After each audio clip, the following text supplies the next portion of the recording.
जय भीम इंडिया में मैं चेतना आप सभी का स्वागत करती हूं। खबर की ओर बढ़ने से पहले नजर डालते हैं आज की पर। उत्तर प्रदेश के चुनाव में बसपा का समीकरण बिगड़ सकता है। बीजेपी आरएसएस बिगाड़ सकती है समीकरण। बसपा के वरिष्ठ नेता भी पार्टी से नाराज।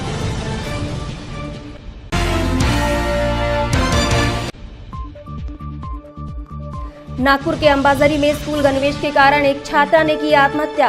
स्कूल प्रशासन की ओर से गणवेश के लिए डाला जा रहा था दबाव।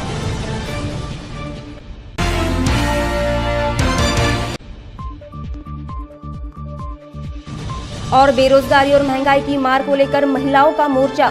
केंद्र सरकार पर साधा महिलाओं ने निशाना।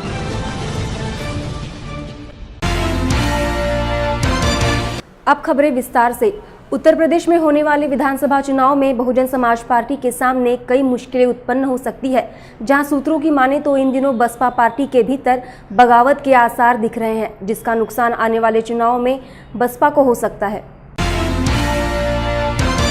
उत्तर प्रदेश में होने वाले विधानसभा चुनाव के लिए हलचलें भले ही तेज हो गई हो, लेकिन सूत्रों की माने तो बहुजन समाज पार्टी इन दिनों बगावत के डर से परेशान है।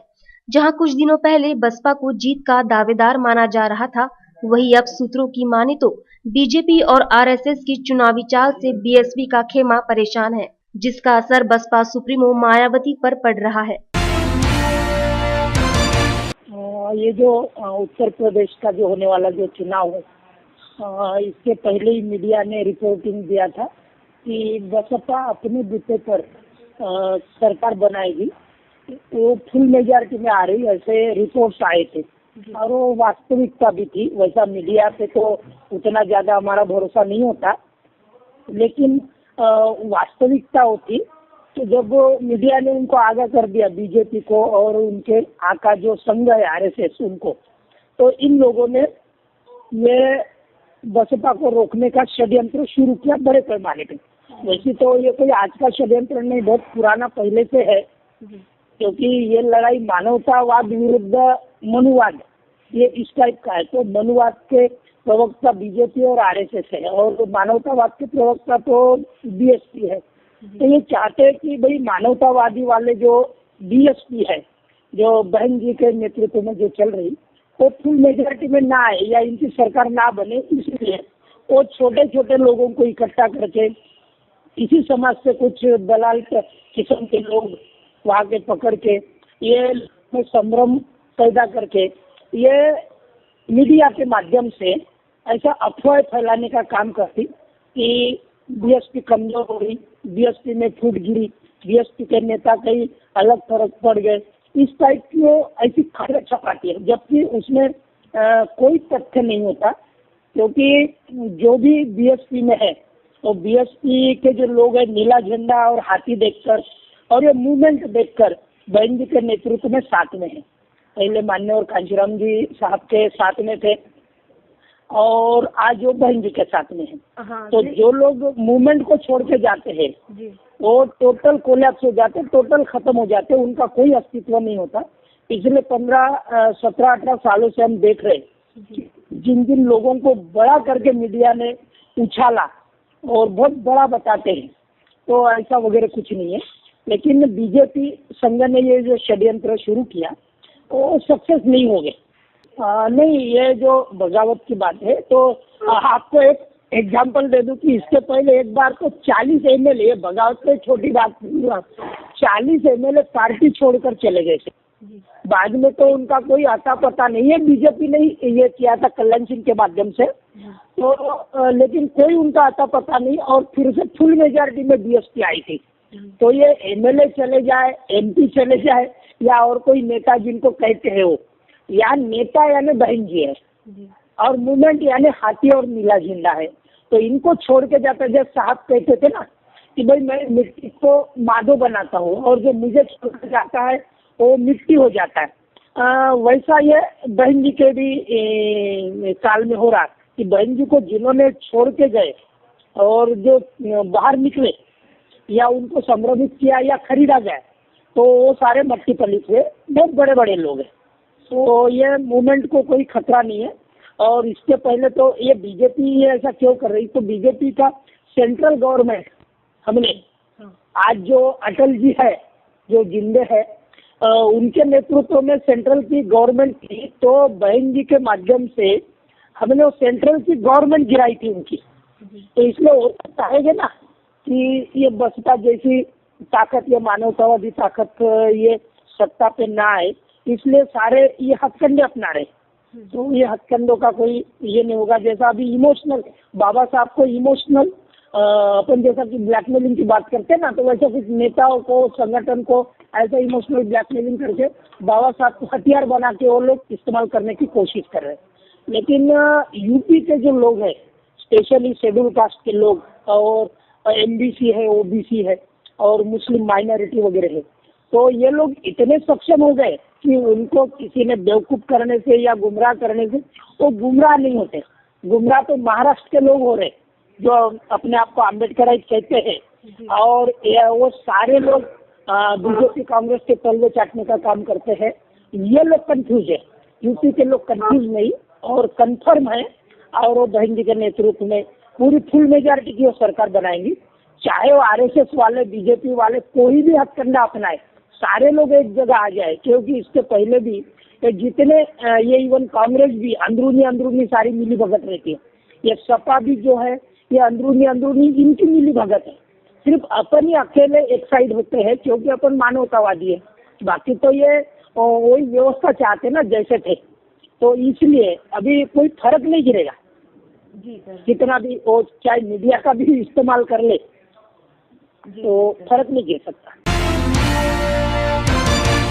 यही नहीं, पिछले 2 वर्षों से कई प्रमुख नेताओं ने बहुजन समाज पार्टी छोड़ देने की बातें सामने आ रही है। यही नहीं, बीएसपी के संस्थापक कांशीराम के साथ ही पार्टी की नींव रखने वाले दद्दू प्रसाद, जुगल किशोर और दीनानाथ भास्कर जैसे नेताओं ने बीएसपी से दरकिनार कर लिया है, जिसके कारण उत्तर प्रदेश में बीएसपी के हालात ठीक होने के आसार नहीं नजर आ रहे।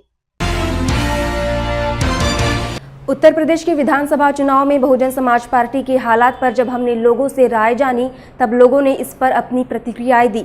आखिर बसपा के हालातों पर क्या है, जानते हैं राय जनता से। जय भीम दोस्तों, मैं विशाल रंगारी, शहर अध्यक्ष बीआरएसपी चंद्रपुर।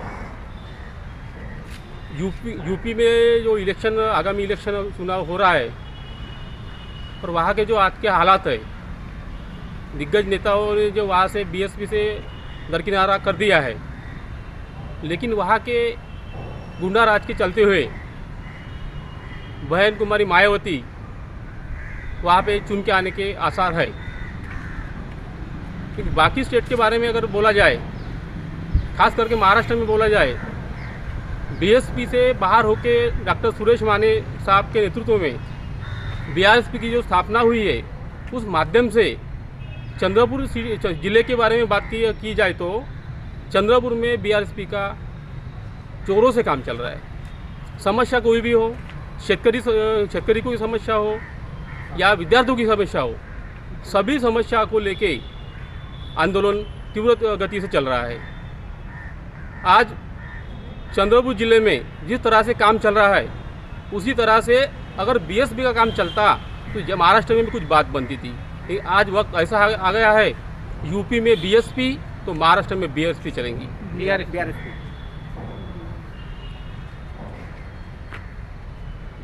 यूपी में इलेक्शन हो रहा है, बहन जी की सत्ता आने के चांसेस है। जो कुछ भी हो रहा होगा वहाँ पे, लेकिन आज के तारीख में वहाँ के मुस्लिम वोट कन्वर्ट होने के बहुत ज़्यादा आसार नज़र आते हैं।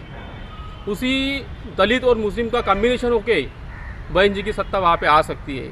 चाहे कुछ भी राजनीति हो वहाँ की, लेकिन चांसेस तो बहन जी के वहाँ पे।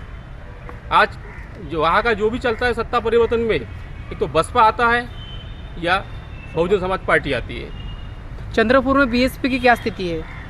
चंद्रपुर में बीएसपी ख़त्म होने के आसार में है। बीआरएसपी जो रन की है, जैसे मैं यहाँ पे 2012 का महानगर पालिका का इलेक्शन लड़ा हूँ, पैनल लड़ाई गई थी, मैं कुछ ही मतों से मैं गिरा था, लेकिन पैनल में सीट निकाली गई थी। सीट निकालने के बावजूद भी हमारी पूरी टीम को बीएसपी से बाहर कर दिया गया था। इसी तरह से 2 साल बाहर रहने के बाद में बीएसपी में माने साहब के नेतृत्व में अंदर लिया गया, लेकिन वही राजनीति चली। आखिर माने साहब के नेतृत्व में चंद्रपुर से ही शुरुआत हुई है बीआरएसपी की। आज बीएसपी चंद्रपुर जिले में ख़त्म हो गई है पूरी। गिने चुने नाम लिए गए जो कभी वर्क नहीं करते थे, वैसे लोग बीएसपी संभाल रहे हैं। साथियों जय भीम। मैं अशोक रामटेके, चंद्रपुर जिला सचिव बीआरएसपी। साथियों 2017 के उत्तर प्रदेश चुनाव के बारे में बहुजन समाज पार्टी जो आज के परिस्थिति में रन कर रही है, उत्तर प्रदेश के बहुत सारे बड़े नेता जो कांशीराम साहब के साथ जी जान से काम करते थे, वो सभी नेताओं ने पार्टी छोड़ दिए है। और उत्तर प्रदेश में आज की परिस्थिति ऐसी है कि सपा जो पार्टी है वो एक गुंडा राज के तहत राज कर रही है, और इस गुंडा राज को सुरक्षा हेतु मुस्लिम समाज, दलित समाज और कोई अल्पसंख्यक समाज में सुरक्षा की भावनाओं से बहुजन समाज पार्टी के तरफ ज़्यादा से ज़्यादा तादाद में लोग जुड़ने के कारण, सुरक्षा मिलने के हेतु के कारण आज बहुजन समाज पार्टी उत्तर प्रदेश में जीत सकती है। साथियों बाकी स्टेटों में बहुजन समाज पार्टी का जो ग्राफ तेज़ी से घसरते जा रहा है, खास कर महाराष्ट्र में जो माने साहब बहुजन समाज पार्टी छोड़ने के बाद माने साहब ने जो बीआरएसपी बहुजन रिपब्लिकन सोशलिस्ट पार्टी की स्थापना की है, और आज तक बीआरएसपी पार्टी बहुत ज़ोर शोर से चंद्रपुर जिले में कार्यरत है। साथियों आने वाले विदर्भ में जो भी चुनाव होंगे, नगर परिषद के हो, महानगर पालिका के हो, पंचायत जिला परिषद हो, और इस सभी चुनाव में बीआरएसपी विदर्भ में सबसे आगे रहेगी, क्योंकि डॉक्टर सुरेश माने साहब का जो नेतृत्व है, जो विदर्भ के लोगों को, जो सभी पक्ष के लोगों को साथ में लेकर चलने की जो उनकी जो शुभकामना है, और जो फुले शाह अम्बेडकर के विचारों से आगे बढ़ने की जो भी कार्यकर्ता है वो उनसे तेज़ी से जुड़ता जा रहा है। खासकर ग्रामीण भागों में जो गढ़चिरौली हो, जो चंद्रपुर जिले के जो भी ग्रामीण भाग हो, वहाँ बड़े पैमाने पर उनके सभा सक्सेस होते जा रहे हैं। आने वाले दिनों में फुले शाह अम्बेडकर के विचारों के लोगों के लिए सिर्फ बीआरएसपी एकमेव पर्याय रहेगा। ऐसी बसपा और बीआरएस में क्या फ़र्क है? बसपा बहुजन समाज पार्टी माननीय कांशीराम साहब ने जो उद्देश्य से स्थापना की थी, जो 85-15 का फार्मूला था माननीय साहब का, वो फार्मूला से आज के स्थिति में बसपा दूर होते जा रही है। बसपा के जो नारे हैं वो चेंज होते जा रहे हैं। आज सर्वजन हिताय सर्वजन सुखाय के नारे बसपा लगा रही है, लेकिन खासकर साहब का जो नारा था बहुजन हिताय बहुजन सुखाय। जय भीम साथियों, मेरा नाम राजू झोड़े, नगर परिषद सदस्य, बहुजन समाज पार्टी इन दिनों उत्तर प्रदेश में माननीय कांशीराम साहब के माध्यम से जिस पार्टी का निर्माण 1984 में बाबा साहब अम्बेडकर, महात्मा फुले, छत्रपति शाहू महाराज जी, इनके सोच के ऊपर आधारित रखकर कांशीराम साहब ने DS4, उसके बाद बामसेफ की निर्मित की। उसके पश्चात बहुजन समाज पार्टी के माध्यम से पूरे कर्मठ साथी और तमाम न बिकने वाले समाज की निर्मित माननीय कांशीराम साहब ने की। कांशीराम साहब के हयात में उत्तर प्रदेश में बहुजन समाज पार्टी तीन बार सत्ता में आई। कांशीराम जाने के पश्चात 2006 में, साहब के जाने के पश्चात 2006 में बहुजन समाज पार्टी पूर्ण बहुमत से उत्तर प्रदेश में अपनी शासन चलाई। लेकिन 2003 के बाद कांशीराम साहब के देहांत के बाद बहुजन समाज पार्टी के काफ़ी पुराने लोग एक एक करके पूरे देश के अंदर में बहुजन समाज पार्टी को छोड़ते आ रहे हैं, क्योंकि बहुजन समाज पार्टी जिसकी जितनी संख्या भारी उसकी उतनी भागीदारी, ये नारा बुलंद कांशीराम साहब ने किया। लेकिन उसके पश्चात 2006 में बहुजन समाज पार्टी में कुछ मनवादी विचारधारा के लोगों को पद पे बिठाने के बाद बहुजन समाज पार्टी में बड़े पैमाने पे जो फुले शाह अम्बेडकर कांशीराम की सोच को, समतामूलक की सोच को निर्माण करने की जिन्हें सपना देखा कर्मठ कार्यकर्ता ने, जमीन से जुड़े कार्यकर्ताओं ने, उन कार्यकर्ताओं को एक एक करके किनारा करने का काम उत्तर प्रदेश के राजनीति में बड़े पैमाने पे हुआ, देश के राजनीति में बीएसपी के अंदर में हुआ, जिस माध्यम से पिछले दिनों में बहुत सारे लोग उत्तर प्रदेश के राजकारण को अलविदा करते हुए, बीएसपी को अलविदा करते हुए पार्टी को छोड़ के अलग चले गए। मध्य प्रदेश में बैरया जी हो, महाराष्ट्र में डॉक्टर सुरेश माने, उसी प्रकार अन्य राज्यों में बहुत सारे लोगों ने बीएसपी अपने मुख्य विचारधारा से भटकती नजर आ रही है, आती दिखाई देने के वजह से बहुत सारे लोगों ने पार्टी को अलविदा किया। चंद्रपुर में क्या स्थिति है? चंद्रपुर में बहुजन समाज पार्टी को बहुत सारे लोगों ने छोड़ चुके हैं। बहुजन समाज पार्टी पूरे महाराष्ट्र में अपनी सोच और कैडर, कांशीराम साहब मास बेस और कैडर बेस आंदोलन चाहते थे, लेकिन महाराष्ट्र में चंद्रपुर जिला में मास बेस आंदोलन। जय भीम साथियों, मेरा नाम मूनल भीमराव भड़के, मैं चंद्रपुर जिला अध्यक्ष बहुजन रिपब्लिकन सोशलिस्ट पार्टी का। अभी आने वाली जो स्थिति है, लोकसभा की स्थिति, जो विधानसभा की जो स्थिति है, बीएसपी का जो जनाधार जो खसरा है,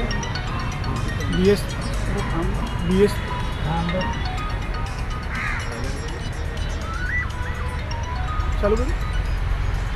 2014 में 2012 के जो चुनाव हुए थे उसमें जो बीएसपी का जनाधार था वो 14% घसर गया है।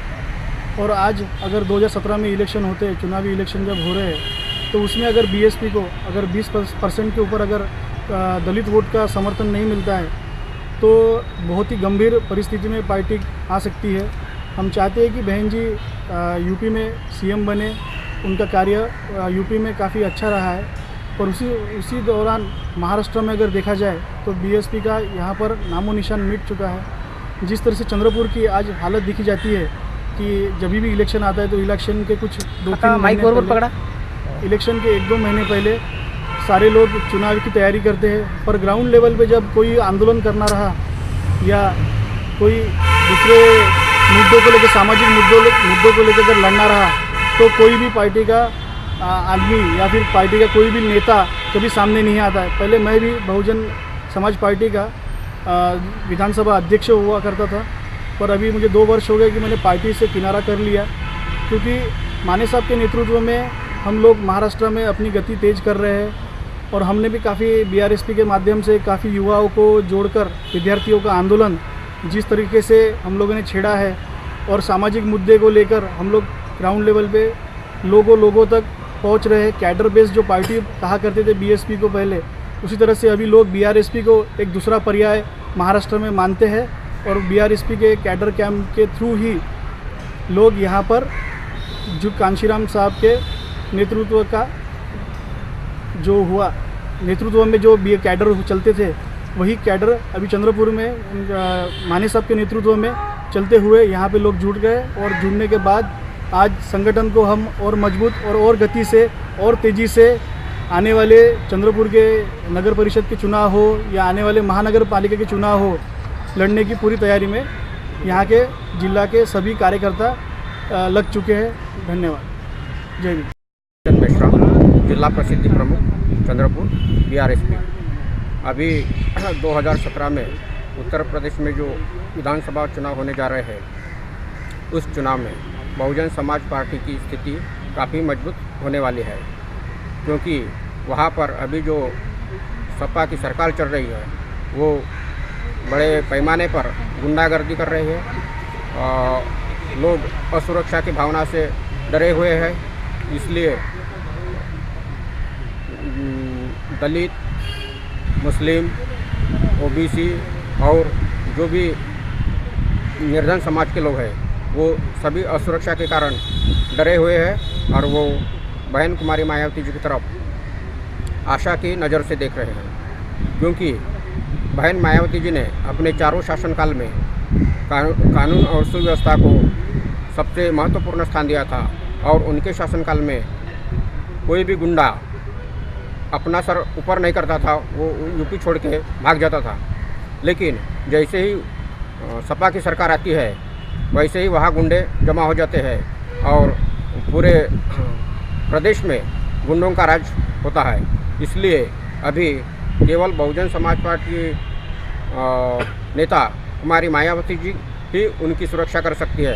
ऐसी भावना पैदा होने से बहुजन समाज पार्टी की तरफ सभी लोग आकर्षित हो रहे हैं। बसपा की स्थिति क्या है आज की चंद्रपुर में? आज की तारीख में बसपा की स्थिति चंद्रपुर में काफ़ी नाजुक है, क्योंकि प्रदेश के जो अध्यक्ष है विलास जी गरुड़ तथा प्रदेश प्रभारी वीर सिंह, इनके मनमानी से कई कार्यकर्ता बसपा छोड़ चुके हैं या घर में बैठे हुए हैं, या उन्होंने कई नेता कार्यकर्ताओं को और नेताओं को बाहर का रास्ता दिखाया है। इसलिए अभी सभी लोग घर में बैठे थे, इसलिए बहुजन समाज पार्टी की स्थिति काफ़ी नाजुक हो गई है। और डॉक्टर माने साहब जब महाराष्ट्र के प्रभारी बने तो उन्होंने पूरे कार्यकर्ताओं को इकट्ठा करके चंद्रपुर ही नहीं बल्कि महाराष्ट्र में बीएसपी को मजबूत बनाया था। और उनके नेतृत्व में जो पिछला विधानसभा का चुनाव लड़ा गया था उसमें विदर्भ में काफ़ी वोट बसपा को मिले थे, लेकिन विलास गरुड़ जैसे लोगों ने उनको बाहर का रास्ता दिखाने के कारण डॉक्टर माने साहब को पार्टी से बाहर कर दिया गया था। और उन्होंने फुले शाहू अम्बेडकर का आंदोलन चलाने के लिए उन्होंने बीआरएसपी की स्थापना की। केंद्र सरकार कितना भी दलितों के प्रति प्रेम दर्शाने के दावे कर रही हो, लेकिन देश में दलितों के प्रति घटने वाली अन्यायपूर्ण घटनाएं कम होने का नाम नहीं ले रही। जहां इस बार दलितों के साथ अन्याय की घटना गुजरात के गिर सोमनाथ जिले में घटी है। यहां के ऊना तहसील के 4 दलित युवकों को गौ रक्षकों द्वारा मारपीट किए जाने का मामला सामने आया है। प्रधानमंत्री नरेंद्र मोदी जहां एक और अपने सरकार की छवि दलितों के प्रति उदारू होने में दिखा रही है, तो दूसरी ही ओर उनके राज्य में दलितों के साथ अन्याय की घटना घट रही है। गुजरात के गिर सोमनाथ जिले में मोटा समाधियाना गांव के 4 दलित युवकों के साथ बेरहम मारपीट की गई, जहां ये पिटाई गौरक्षकों की ओर से किए जाने से इसे धार्मिक विवाद से जोड़ा जा रहा है। यही नहीं, इस मारपीट का वीडियो वायरल होने के बाद पुलिस ने इसकी जांच शुरू कर दी है। मोदी और बीजेपी का जो दलितों के संदर्भ में जो अपनापन है, ये झूठा अपनापन है। हालांकि आरएसएस, बीजेपी और कोई हो, इन लोगों को दलितों के बारे में कोई भी अपनापन नहीं है। अभी जो गुजरात में घटना हुई, गुजरात तो मोदी का राज्य है, जहाँ कई साल तक वो मुख्यमंत्री रहे। और उस गुजरात में जो दलित युवकों की जो पिटाई थी, और कारण क्या बताया मालूम है? वो कारण ये बताया कि बोले उन्होंने गाय की खाल उधेड़ दी। यानी ये मोदी के राज्य में या मोदी के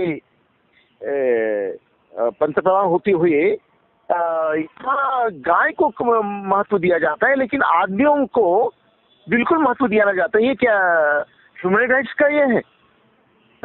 और इसलिए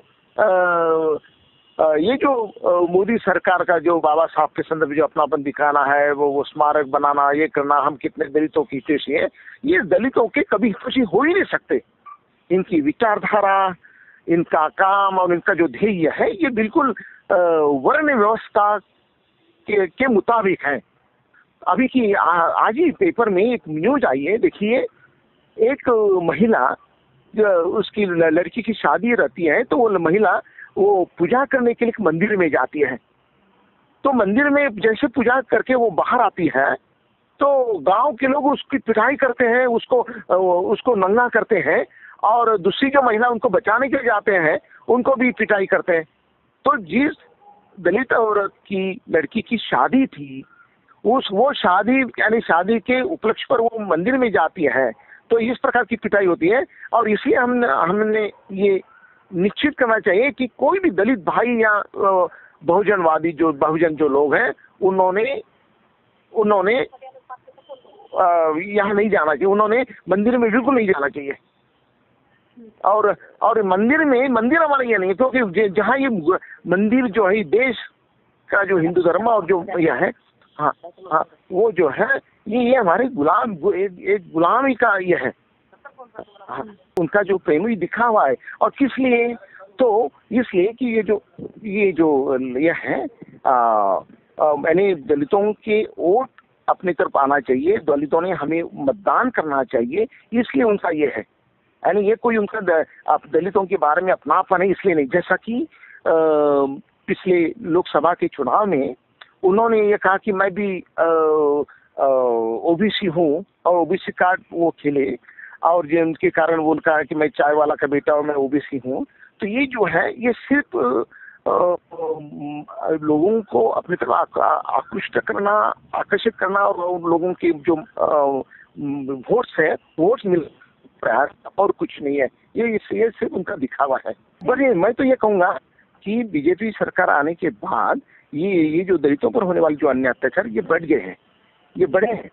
और इनके मैं पता इसलिए नहीं, इसकी जो स्टैटिस्टिक्स जो है, इनकी जो आंकड़े हैं, आंकड़ों से ये पता चलता है कि दलितों पर जो अन्याय होना वो बड़ा है, उनकी संख्या काफी बड़ी है।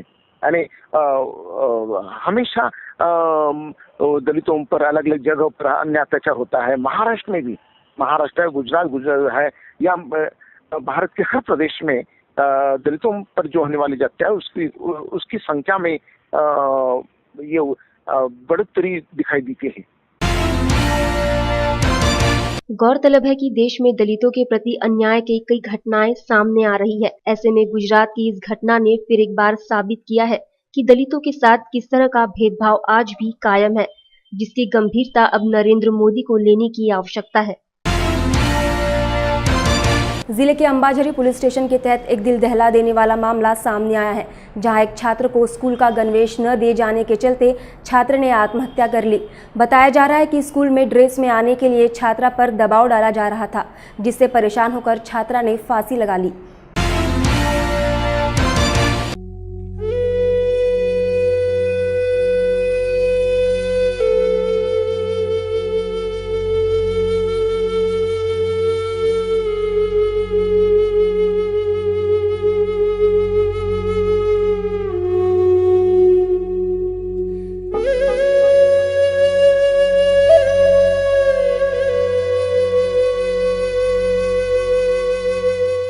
स्कूल का गणवेश नहीं मिलने के कारण आहत होकर 12 वर्षीय एक छात्रा ने अपने ही घर में फांसी लगाकर आत्महत्या कर ली। यह सनसनीखेज घटना रविनगर के आरबीआई क्वार्टर परिसर में हुई। मृतक रितु ढाकुलकर 12 वर्षीय बताई जा रही है। वह रविनगर में स्थित सीपीएन बेरार स्कूल में 8वीं कक्षा की छात्र थी।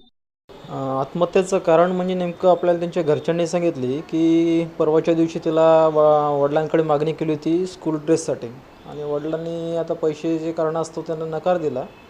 घेणार होते पण ते उशिरा घेणार होते, तर त्यांनी कारण सांगितलं. घर जडते म्हणजे दरम्यान आम्हाला कुठली संशयास्पद वस्तू म्हणजे काही मिळून आलेली नाही किंवा सुसाईड केसनी मिळून आलेली नाही, सुसाईड नोट वगैरे.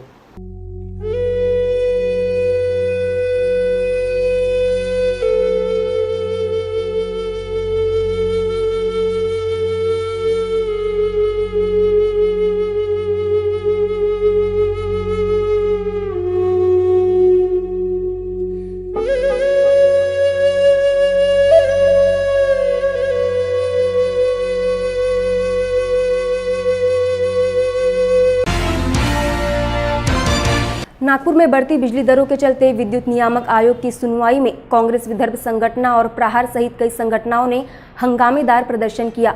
नागपुर धर्मपेट वनामित भवन में आयोजित विद्युत नियामक आयोग की जन सुनवाई को आयोजित किया गया था, जिसमें प्रदर्शनकारियों और पुलिस विभाग के बीच जोरदार झड़प हुई।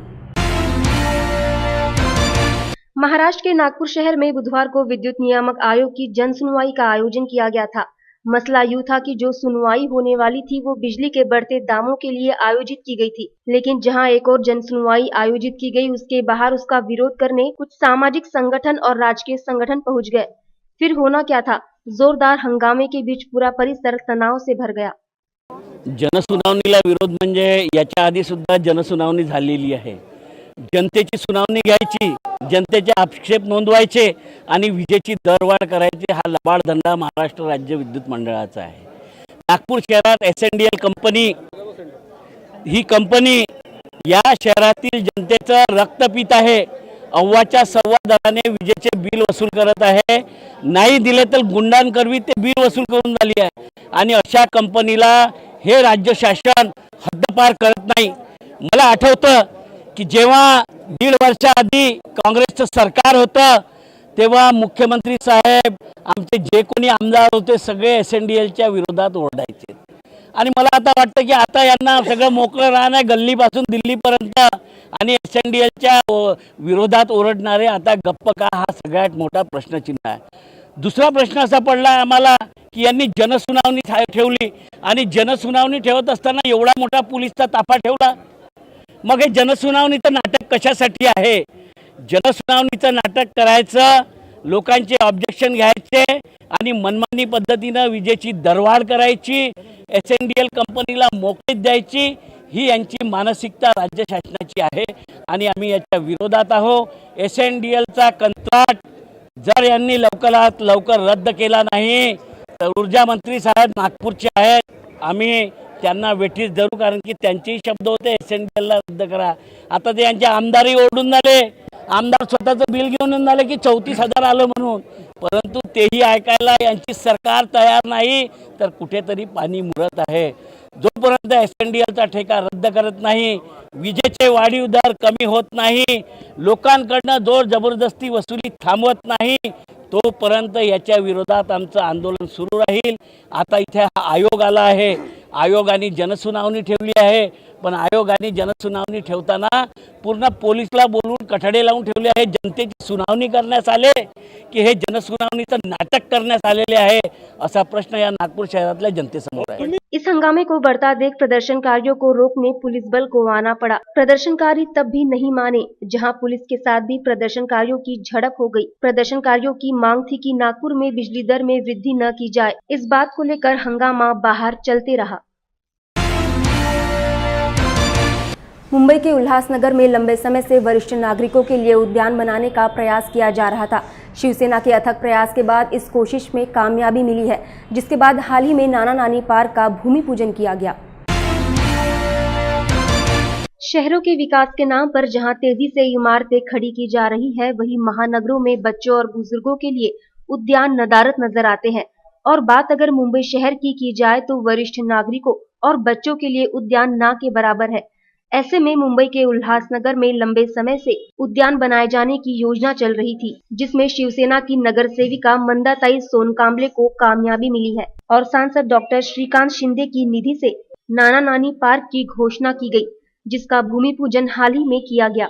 या ठिकाणी आज नाना नानी पार्कचे उद्घाटन केलेले आहे। उद्घाटन आमचे मान्यवर धनंजय बोराडे, गुलर महाराज आणि सुरेश जाधव, मंदा सोनकांबळे, आमची आई, माजी महापौर आणि इतर मान्यवर हजर उपस्थित झाले, त्याबद्दल आम्ही त्यांना आभार व्यक्त करतो। आणि हे स्वप्न आमचं आगोळ स्वप्न होतं, आमच्या परांजपे आई होत्या, त्यांच्या राज्यामध्ये हे स्वप्न आमचं पास साकार केलं होतं सेनेच्या तर्फे। त्यानंतर इथं काहीसुद्धा काम झालं नाही आणि आमचं दुर्दैव असं आहे का 3 वर्षामध्ये अपक्ष म्हणून ते निवडून आलेला होता, तर त्यांनी पण म्हणजे जातीने लक्ष घातलं नाही। आता ते पण आमच्या सेनेमध्ये आलेले आहे, त्यांच्या माध्यमातून, सोनकांबळेच्या माध्यमातून आणि आमदार खासदारांच्या फंडातनं आम्ही हे थोडं काम केलेलं आहे। आताच 8 दिवस अगोदर आमचे पगारे ज्येष्ठ नागरिक यांनी आम्हाला मागणी केली होती की आम्हाला बसण्या उठण्या जागा नाही, तर त्यांनासुद्धा आम्ही सहकार्य करून आम्ही त्यांना बोललो होतो।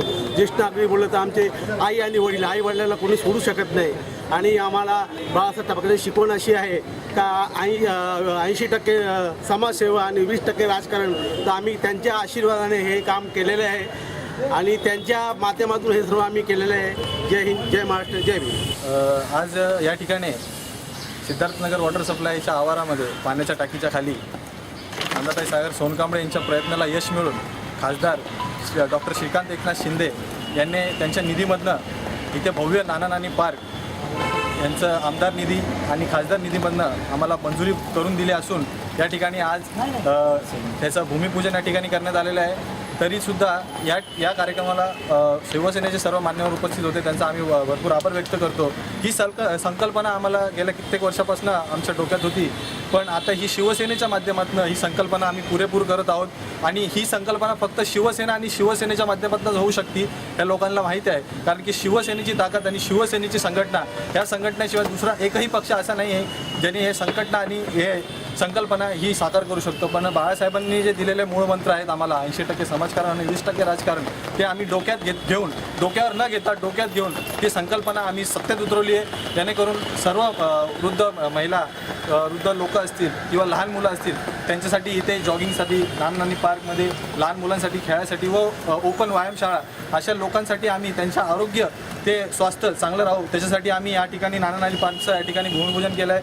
येत्या काही महिन्यामध्ये याचं खासदाराच्या हस्ते आमदाराच्या हस्ते या ठिकाणी उद्घाटन होणार आहे. तरी सर्व आलेल्या सर्व नागरिकांचा आम्ही मनापासून आभार व्यक्त करतो की जे येऊन आमच्या भूमिपूजनाचा कार्यक्रम यशस्वीपणे पार पाडला. आणि आम्ही तुम्हाला विनंती करतो की यानंतर जेव्हा आमचं नानी पार्क हे बनून पूर्ण होईल त्यानंतर पण आपली गरज आपल्याला लाभेल आणि खासदार आणि आमदार यांच्या हाताने या ठिकाणी उद्घाटन होणार आहे. तरी सर्वांचा आम्ही आभार व्यक्त करतो. जय हिंद, जय महाराष्ट्र, जय भीम.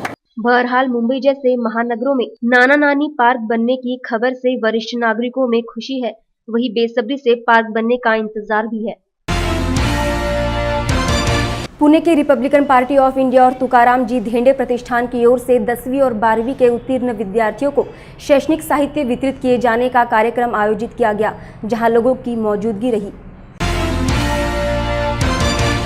विद्यार्थियों में शिक्षा का प्रचार प्रसार हुआ और शैक्षणिक तौर पर हर बच्चा तरक्की की बुलंदियों को छुए, इस बात को लेकर सालाना पुणे के Republican Party of India Tukaram ji Dhende प्रतिष्ठान की ओर से 10वीं और 12वीं के विद्यार्थियों को शिक्षा का साहित्य वितरित किया गया. इस दौरान रिपब्लिकन पार्टी ऑफ इंडिया के वरिष्ठ नेता नवनाथ कांबले की उपस्थिति रही. वहीं रिपाई के पश्चिम महाराष्ट्र के कार्याध्यक्ष नीलेश अलहात ने इस दौरान अपने विचार लॉर्ड बुद्धा टीव्ही पर रखे. आज मंगळवारपेठ येथे दरवर्षीप्रमाणे रिपब्लिकन पार्टी ऑफ इंडिया युवक आघाडीच्या वतीने तसेच कालकथित रिपब्लिकन पार्टी ऑफचे नेते तुकारामजी धेंडे यांच्या प्रतिष्ठानच्या वतीने आम्ही दरवर्षी लहान मुलांना शालेय साहित्याचं वाटप करत असतो. याही वर्षी आम्ही लहान लहान मुलांना शालेय वाटपाचा कार्यक्रम आत्ताच घेतलेला आहे. त्या कार्यक्रमात पुणे शहराचे शहराध्यक्ष महेंद्रजी कांबळे, सरचिटणीस नवनाथजी कांबळे, कार्यक्रमाचे अध्यक्ष पुणे शहर युवक अध्यक्ष शैलेंद्र भाऊ चव्हाण, पुणे शहर उपाध्यक्ष प्रमोदजी कदम, त्या कार्यक्रमाचं ज्यांनी सूत्रसंचालन केले मोहिनजी साठे, मोहिनूभाई शेख, अंबादास, युवा प्रतिष्ठानचे अध्यक्ष उपाध्यक्ष मलंगभाई सय्यद, धनंजय धाकतोडे आणि हा कार्यक्रम ज्यांनी आयोजित केला असे आमचे मित्र निनाथजी धेंडे यांच्या उपस्थितीत हा कार्यक्रम पार पडलेला आहे. आणि आज विद्यार्थ्यांना खूप आनंदही होत आहे. भर पावसामध्ये येऊन त्यांनी ही वया वाटपाच्या कार्यक्रमाची उपस्थिती लावली आणि हा कार्यक्रम आम्ही सगळ्यांच्या उपस्थितीमध्ये यशस्वी करण्याचा प्रयत्न केलेला आहे आणि यशस्वी झालेला आहे कार्यक्रम. पश्चिम महाराष्ट्र के आईजी इस पद पर चुने गए विश्वास नांगरे पाटिल, इनकी नियुक्ति हाल ही में कोल्हापुर क्षेत्र के विशेष पुलिस महानिरीक्षक पद पर हुई. पदभार संभालने के बाद आम जनता को न्याय देने का विश्वास जताया.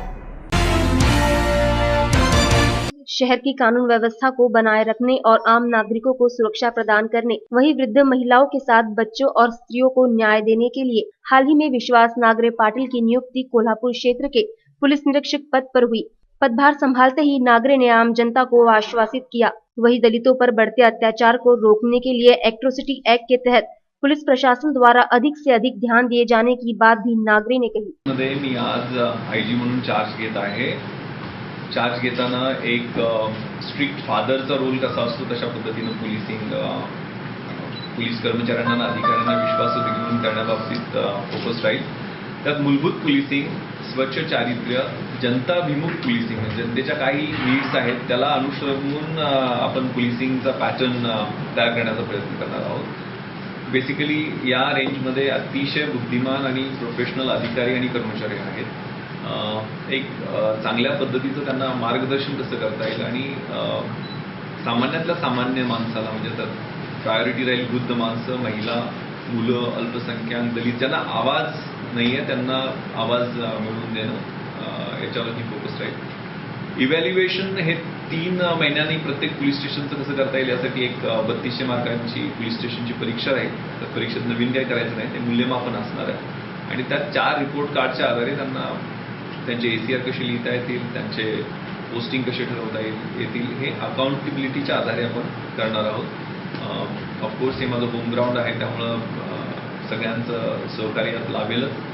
बेसिकली एक हंबल सिव्हिल सर्वंट, एक सेवक म्हणून इथं काम करण्याचा आमचा प्रयत्न आहे. थँक्यू. FIR दाखल करताना तुम्हाला त्रास काय झाला, तुमच्याकडे पैसे मागितले का, तुम्हाला मोफत प्रत त्याची मिळाली का आणि तुम्हाला काय टाळाटाळ केली का, तुमचा गुन्हा मोठा आहे तो छोटा करण्याचा प्रयत्न केला का किंवा बर्क करण्याचा प्रयत्न केला. याच्यामुळं अनेक SPनी म्हणजे पनिशमेंट मेजर देण्याची मी डिस्करेज केलं, पण पहिल्यांदा समजावून सांगा म्हटलं त्या आधी हवालदार जो कोणी कंप्लेंट घेणार आहे. त्यामुळे लोकांनी चांगला रिस्पॉन्स द्यावा म्हणून त्या कंप्लेंटला चहा पाजायला लागले लोक किंवा कंट्रोल रूममधून फोन आला की सांग की आम्हाला तुला चांगली ट्रीटमेंट दिली आणि त्याला पण रिवॉर्ड्स दिले. म्हणजे ज्या अधिकाऱ्यांनी कर्मचाऱ्यांनी चांगली ट्रीटमेंट दिली म्हणून फोनवर फिर्यादी देतात ते कस्टमर्स आहेत आमचे आणि त्यांना जर चांगली ट्रीटमेंट दिली असं कळाल्यानंतर 20 रुपये 50 रुपये आमचे हवालदार रिवॉर्डची रक्कम खूप नसते पण तेवढी रिवॉर्ड त्यांच्या नावावरती येतात. असे रिवॉर्ड्स दिले गेले आणि काही ठिकाणी पनिशमेंट सक्त ताकीद 500 रुपये दंडापर्यंत पनिशमेंट पण दिल्या गेल्या. नागपुर में गुरुवार को अखिल भारतीय जनवादी महिला समिति की ओर से महंगाई और बेरोजगारी के विरोध में महिलाओं ने केंद्र सरकार के विरोध में जोरदार नारेबाजी की। जहां जनवादी महिला समिति के बैनर तले महिलाओं ने केंद्र सरकार पर आरोप लगाया कि अच्छे दिन का नारा देते देते देश में बेरोजगारी और महंगाई काफ़ी बढ़ गई है, जिसकी नियंत्रण के लिए इन महिलाओं ने गुहार लगाई। इस महिला मोर्चे का जायजा लिया हमारे संवाददाता स्वप्निल पराग ने। बोल इंडिया बोल में आप सभी का स्वागत है और इस वक्त हम खड़े हैं नागपुर के जिलाधिकारी कार्यालय के सामने, जहां पर कुछ महिलाएं अपनी मांगों को लेकर प्रदर्शन कर रही है। आप देख सकते हैं मेरे सामने कुछ महिलाएं, क्या मांग है आपकी, क्या कहना चाहेंगे? हाथों में बैनर है, सरकार के विरोधी नारे लगा रहे, क्या कहना चाहेंगे? देखिए हमारी मांग क्या, मराठी में बात करती हूँ। मैं अखिल भारतीय जनवादी महिला शहर कमेटी की अध्यक्ष हूँ और हमारी मांग है कि मोदी सरकार ने चुनावी वादे किए थे कि हम ये महंगाई पर नियंत्रण रखेंगे, तो महंगाई की 2 साल में उनके इतनी बड़ी की झपाट्यानं वाढत आहे ते महंगाई आणि आमच्या ज्या महिला आहेत महिलांना त्याचा सर्वात जास्त त्रास होत आहे की जेव्हा त्या घर चालवतात तर त्यांना म्हणजे जगायचं की मरायचं हा त्यांच्यासमोर पहिला प्रश्न आहे. आणि त्यांनी दुसरा चुनावी वादा दिला होता की बा आम्ही रोजगार देऊ, 2 कोटी रोजगार देऊ, तर त्यांनी तो 1 लाखही रोजगार नाही दिला. त्यावरती नोकरीवरती भरती बंद केलेली आहे. बेघरांना घरे देऊ, 50,000 घरे बांधून देऊ, तर बेघरांना आतापर्यंत कुठलंही घर बांधून दिलेलं नाही आहे. बांधकामगार महिलांना आम्ही 3,000 पेन्शन देऊ, तर ती आमची मागणी आहे का त्यांना पण पेन्शन द्यायला पाहिजे आणि महागाईवर नियंत्रण आणायला पाहिजे.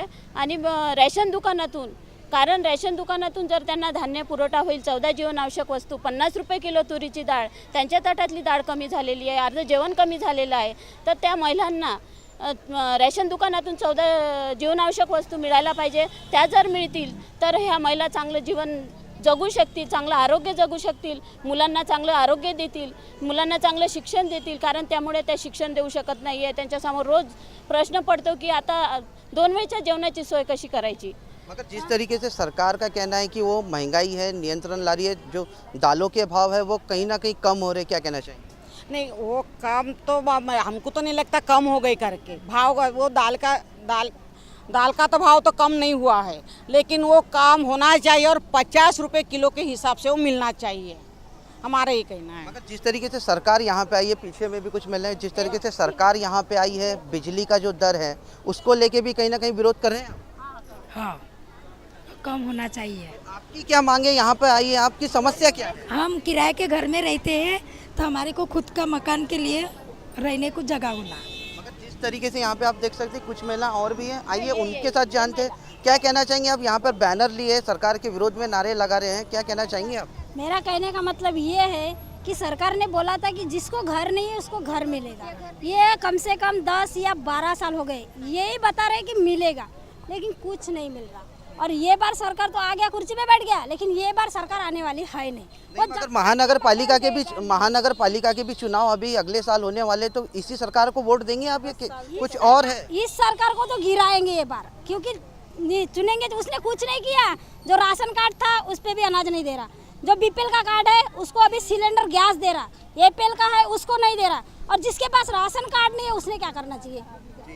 उसका भी राशन कार्ड बनाना चाहिए और सबका बीपीएल करना चाहिए, नहीं तो फिर एपीएल करना चाहिए सबका। मगर जिस तरीके से कल सरकार के मंत्री आए थे, उन्होंने कहा था कि हर महीने बीपीएल कार्ड धारकों को 1 किलो दाल जो है वो मिलेगी, तो वो क्या सिर्फ वो आश्वासन दिया था?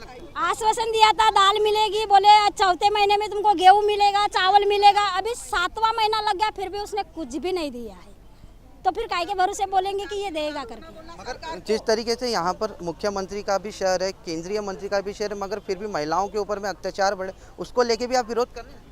हाँ, विरोध करेंगे हम। विरोध तो करेंगे क्योंकि रहने के लिए घर नहीं, कुछ नहीं। किराए से हम 12-13 साल हो गए और साल के साल घर मालक पैसे बढ़ाता है। हम क्या करेंगे? गरीब लोग बर्तन मलने के लिए जाते हैं और छोटे छोटे बच्चे, हम उनका करेंगे क्या? घर मालक को पैसे देंगे? तो सरकार को उतना समझना चाहिए। पेट पालेंगे क्या लाइट का बिल देंगे? जिस तरीके से मुद्दा जो है कि किराए का घर है, मुद्दा ये है कि महंगाई बढ़ रही है, और भी कुछ मुद्दों को लेकर प्रदर्शन कर रहे हैं। हाँ, लाइट का बिल ज्यादा आ रहा है। हम 300 रुपये 3000 रुपये महीना कमाते, 2500 रुपये लाइट का बिल आता है। हम क्या करेंगे? बच्चों को पढ़ाएंगे क्या लाइट का बिल भरेंगे? क्या अनाज लाएंगे? क्या खाएंगे हम लोग? क्या हम चटनी नमक से बच्चे को पालेंगे? हमको कुछ दो, हमको मदद करो। हम अकेले हैं, अकेले कमाने वाले, लाइट का बिल भरेंगे क्या अनाज लाएंगे? क्या बच्चों को पालेंगे? क्या बच्चे की शादी करेंगे? बताओ बोलना सरकार को। ये जो है ये सिर्फ आंदोलन जो है सिर्फ यहीं तक सीमित रहेगा या और भी ऊपर जाने को होना? इसलिए तो यहाँ पे आप देख सकते हैं कि तमाम कुछ महिलाएं। आइए कुछ और महिलाओं के तरफ चलते हैं जो जिस तरीके से साफ तौर पर आप देख सकते हैं यहाँ पे आए हैं। आप किसका आंदोलन कर रहे हैं? आप यहाँ पे किसका विरोध कर रहे हैं? हम महंगाई है इसके लिए आंदोलन कर रहे हैं। बंगले के काम में जाते हैं, हमको महंगाई नहीं देते, हमको कम पैसे में बंगले वाले रखते हैं। फिर हम कम इसमें करेंगे तो अपने बच्चे कैसे पालेंगे? क्या करेंगे? बीमार उमार होते उसके लिए पैसा चाहिए, हमको कम ही रोजी मिलती है। ये सरकार क्या कर रही है? सब हमारा खून नोच रही है, कुछ नहीं देते हमको। हम क्या गरीब रह के हमको अनाज नहीं मिलता, इलेक्ट्रिक का बिल है, बच्चे का हमका पढ़ाई का नहीं है, कुछ नहीं है। क्या करेंगे? हम इतना गरीब है। तो सरकार तो कहती है कि गरीब लोगों की सरकार है, आम लोगों की समस्या पूरी सुलझा चुकी है सरकार। गरीब लोगों के लिए क्या दे रहा? हम रात दिन बर्तन मानते, सुबह से शाम तक बर्तन मानते, कितने पैसे मिलते? 400 रुपये महीना मिलेंगे तो उसका हम पेट भरता क्या?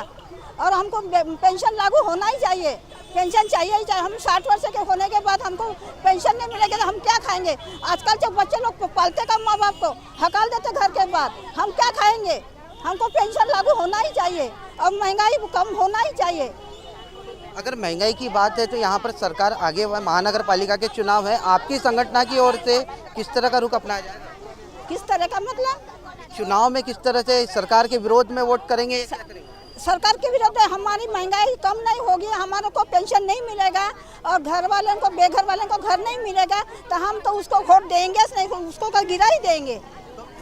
आप यहाँ पे आए, हाथों में बैनर लिए हो, किसका विरोध कर रहे हैं आप यहाँ पे?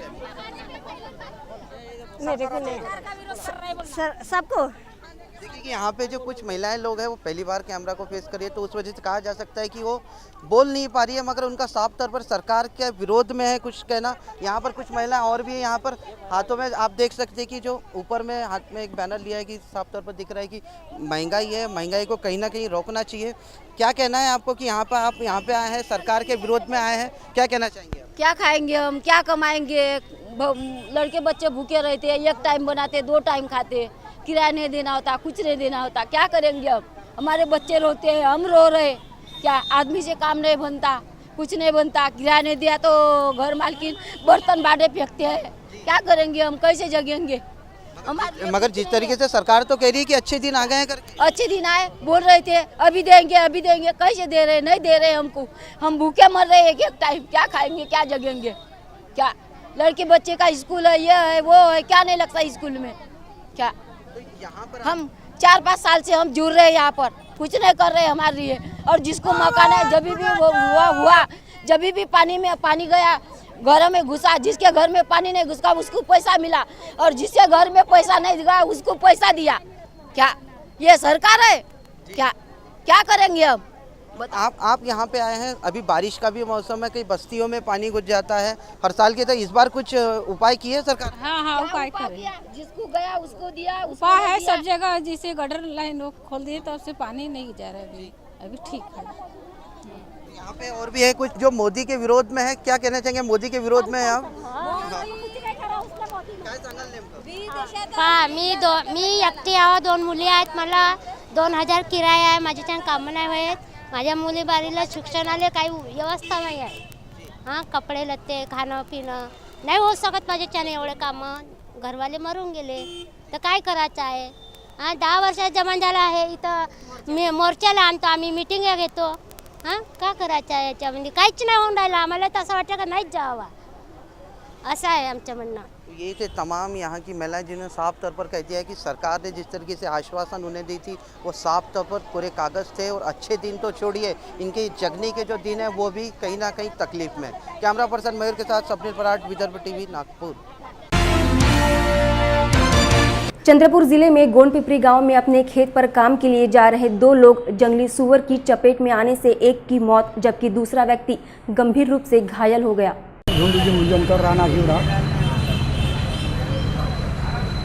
आमचे 2 व्यक्ती कशामुळे त्यांचा अपघात झाला आणि आज ते मृत्यूमुखी पडले? हां, कशामुळे ते धानाच्या बिजाईसाठी बाहेरगावी गेले होते, सायंकाळी येता वेळी 2 व्हीलरनं येता वेळी जे त्यांचा मधातच दुकडाचा कडप आल्यामुळे त्यांचा गाडीवरून तोल निघाल्यामुळे एक माणूस त्याचा मृत्युमुखी पडला आणि दुसरा जखमी आहे।